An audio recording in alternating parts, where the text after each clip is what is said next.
हरे कृष्ण।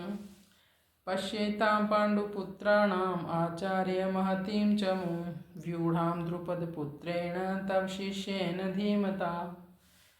दुर्योधन इस श्लोक में अपनी चिंता और डर को छिपाते हुए द्रोणाचार्य का ध्यान पांडवों की मजबूत और सुव्यवस्थित सेना की ओर दिला रहा है।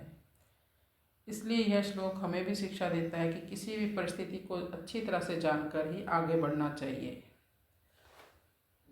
तो इस श्लोक में महाभारत युद्ध का पहला संवाद यानी बातचीत दुर्योधन और द्रोणाचार्य के बीच में शुरू होती है। दुर्योधन सबसे पहले अपने सेनापति भीष्म के पास ना जाकर अपने गुरु द्रोणाचार्य के पास गया।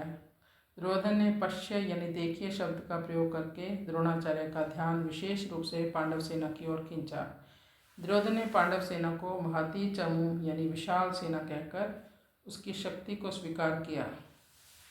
दुर्योधन ने धृष्टद्युम्न को तब शिष्यन यानी आपके शिष्य कहकर संबोधित किया ताकि द्रोणाचार्य को यह याद दिला सके कि सामने की सेना का सेनापति उनके द्वारा शिक्षित है, यानी उन्हीं का स्टूडेंट है, उन्हीं का शिष्य है।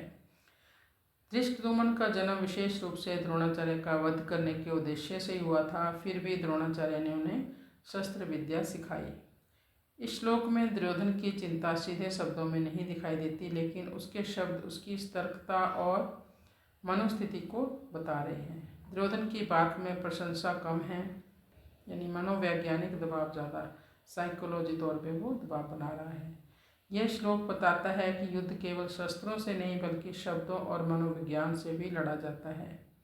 केवल एक श्लोक में गुरु शिष्य, पुरानी दुश्मनी और आने वाले महायुद्ध की पूरी पृष्ठभूमि का संकेत दे रहा है। हरे कृष्ण।